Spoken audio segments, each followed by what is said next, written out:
La Kabbale, une tradition mystique et ésotérique qui trouve ses racines dans le judaïsme, fascine depuis des siècles. Elle est souvent décrite comme une clé secrète pour comprendre les mystères de l'univers et de la divinité. Cette tradition mystique explore des concepts profonds et des enseignements ésotériques qui vont bien au-delà de ceux que l'on trouve dans la religion judaïque traditionnelle. L'une des caractéristiques centrales de la Kabbale est son exploration de la nature de Dieu. Les kabbalistes croient en un Dieu ineffable, au-delà de toute compréhension humaine, et cherchent à se rapprocher de cette divinité à travers l'étude et la méditation. Ils utilisent des diagrammes et des symboles complexes, tels que l'arbre de vie, pour représenter la structure de l'univers et la façon dont Dieu interagit avec lui. Amis des auteurs. Si vous cherchez Saint-Germain-des-Prés, vous êtes dans la mauvaise direction. J.F. Trevor nous a fait des crêpes. Je fous tout en l'air. Et donc tu fais le con tous les mois? Je fais le con tous les mois. Ça va faire de la pub, l'ami des auteurs, mais pas comme vous croyez. Salut les scribouillards.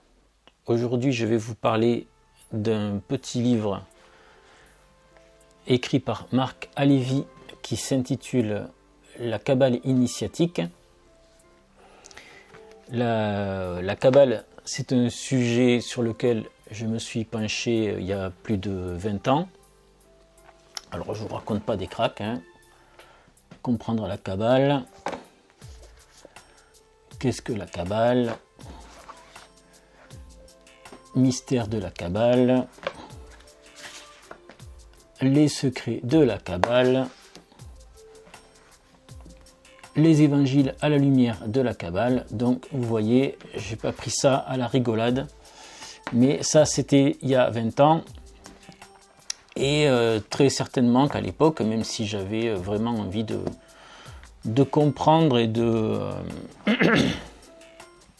et d'arriver à cerner ce sujet, eh bien peut-être que je n'avais pas la maturité spirituelle ou même intellectuelle de bien comprendre de quoi il s'agissait. Et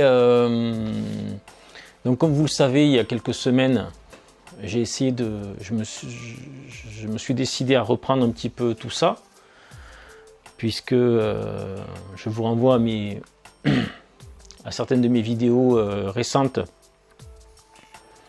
Certains événements m'ont poussé à me repencher là-dessus.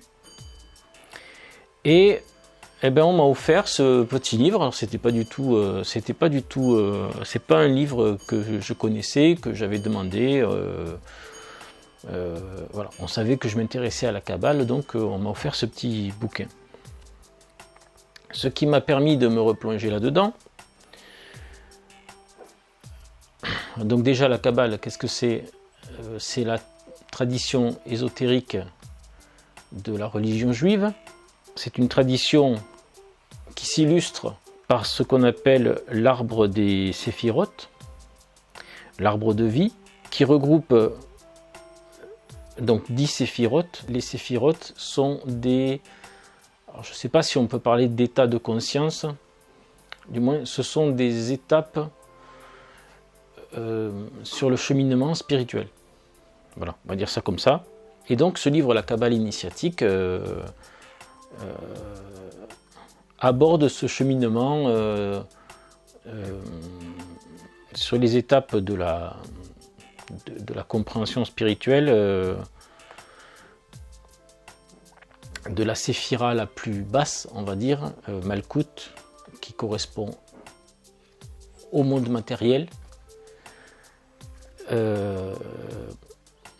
et à l'élévation spirituelle jusqu'à la séphira la plus haute, Keter, la couronne, voilà, celle qui se rapproche le plus du divin. Alors pourquoi j'ai voulu vous parler de ce petit livre? Eh bien parce que je l'ai trouvé très intéressant. C'est peut-être... Alors bien sûr, il faudrait que je relise tous les autres livres sur la Kabbale, mais j'ai trouvé que celui-ci vulgarisait assez bien le sujet. Mais surtout, ce qui m'a surtout interpellé, c'est qu'il fait un petit peu écho à quelques notions que j'ai déjà abordées dans mes vidéos, notamment la distinction que je fais entre la réalité et le réel. Et j'ai trouvé que Marc Halévy, par moment, rejoignait un petit peu cette différence entre la réalité et le réel, c'est-à-dire entre les choses et l'apparence des choses, ou plutôt l'invisible caché derrière le visible. Voilà. D'ailleurs, je vais vous lire. Alors lui, l'image qu'il utilise, c'est l'image de l'océan, qui correspondrait donc au réel, et à la banquise, qui est une couche de glace, donc qui est la réalité matérielle, qui nous empêche d'accéder à l'océan. Et donc il faut briser la glace, il faut briser le monde des apparences pour atteindre la vérité des choses. Voilà, donc c'est à peu près la seule différence entre moi, entre ce que j'ai dit de la réalité et du réel, et ce que Marc Halévy explique. Voilà, alors je vous lis un tout petit passage justement où il est question de cette histoire de banquise. Le réel est un océan infini, éternel et vivant. Mais la froideur rationnelle de notre esprit en gèle la surface à notre insu et fige peu à peu l'apparence des objets. Nous commençons à croire en la réalité des apparences que notre esprit s'est lui-même forgé. Ainsi se solidifie progressivement une banquise entre notre esprit et le réel. Nous vivons sur la banquise des apparences, et nous avons perdu tout contact avec l'océan réel qui vit sous cette illusoire et artificielle banquise. Donc voilà, donc j'ai trouvé très intéressant de lire chez un auteur qui traite de la Kabbale, de lire un petit peu, d'y retrouver mes compréhensions intuitives. Après, il y a certains points avec lesquels je ne suis pas d'accord avec lui aussi. Bon, il est juif, donc il donne quelques petits coups de griffe au christianisme. Alors c'est de bonne guerre, mais bon, je ne suis pas totalement d'accord. Notamment, il parle de la notion de pardon. Et il dit que le pardon, notion plutôt chrétienne, que le pardon efface la faute chez le coupable. Mais en réalité, je pense qu'il a mal compris la notion de pardon. Si on pardonne à quelqu'un qui nous a fait du mal, ce n'est pas pour que cette personne puisse effacer la faute et recommencer la minute d'après. Le pardon, ce n'est pas pour nettoyer la conscience du coupable. C'est pour se nettoyer soi de tout désir de vengeance, de tout sentiment de rancune, et pour pouvoir se libérer de ce poids pour continuer d'avancer.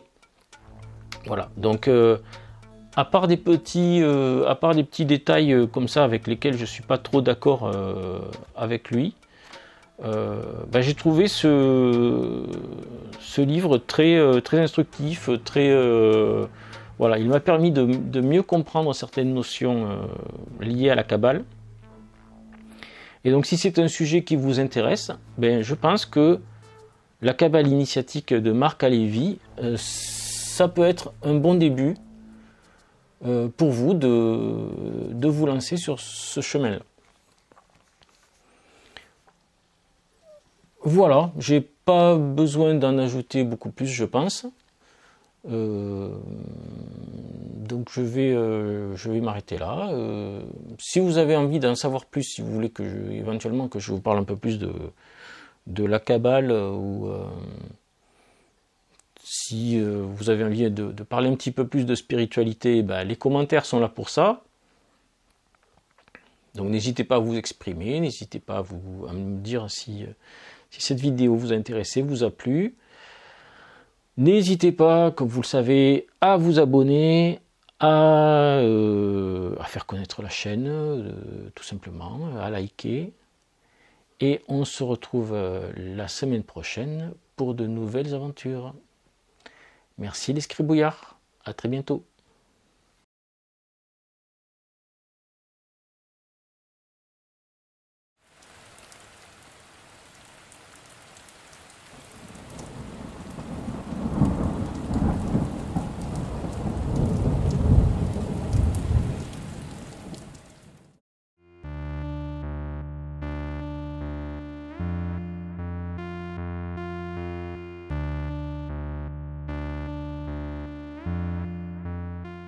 Vers la fin des temps, un descendant des rois francs régnera sur tout l'antique empire romain. Il sera le plus grand des rois de France et le dernier de sa race. Il arrivera comme par miracle. Il sera de la vieille Cape. Le trône sera posé au midi.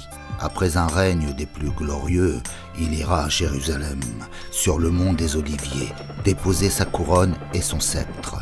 Et c'est ainsi que finira le Saint-Empire romain et chrétien. Ce petit groupe était donc là en éclaireur, sûrement pour faire main basse sur les documents de la DGSI, des armes et tout ce qui aurait pu leur être utile. Un vieux livre me donne des visions, me révèle des secrets impossibles, qui nous font couvrir des portes invisibles vers d'autres mystères encore plus insondables. On deviendrait fou pour moins que ça. De Shambhala doit naître le grand monarque, le guerrier, le libérateur. Et lui, le pauvre flic de Clermont-Ferrand éclopé, se retrouve embrigadé dans cette histoire de fou, dans cette fin des temps de 4 sous.